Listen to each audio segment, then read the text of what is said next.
C'est volé.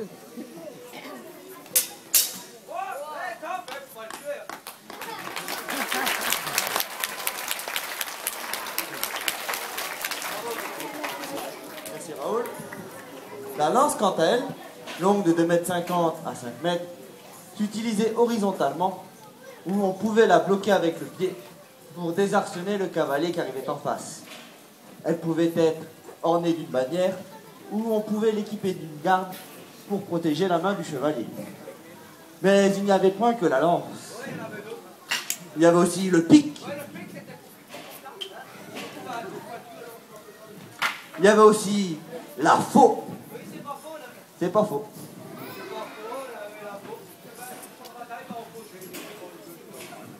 Et enfin Raoul pour finir, le troisième. C'est l'aspergeon. Mais non Raoul, non.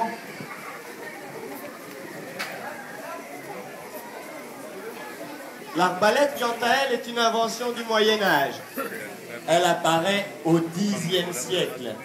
C'est une arme de trait, puissante. Elle peut transpercer une armure à 150 mètres de distance.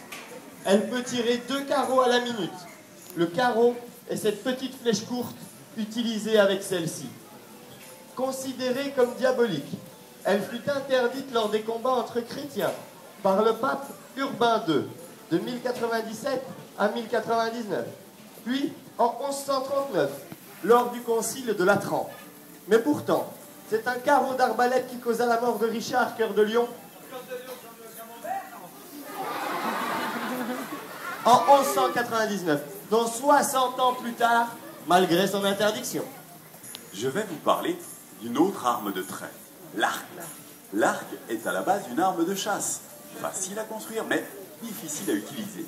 Les archers anglais qui excellaient dans cette discipline arrivaient à tirer jusqu'à 10 flèches à la minute.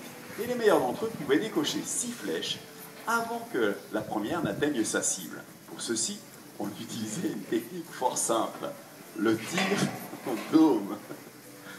D'ailleurs, Raoul, j'ai un petit cadeau pour toi. J'espère que ça va te toucher. Il suffisait de tirer en l'air de façon à surprendre l'ennemi qui ne voyait pas la flèche arriver et qui était ainsi au-dessus. Oh là là, il l'a blessé.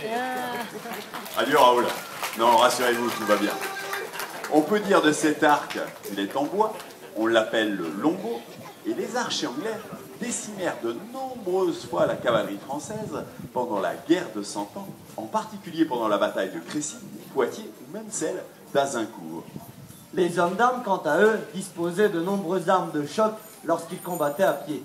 Il y avait la masse à ailette, le fléau, le scorpion, le fléau d'armes. Ah non Raoul, c'était pas comme ça.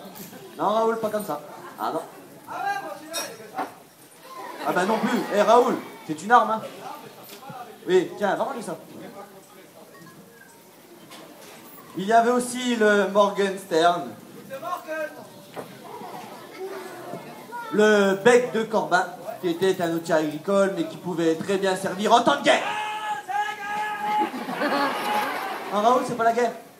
Non, non. Il y avait aussi le marteau de guerre. Hein, Raoul, le marteau de guerre.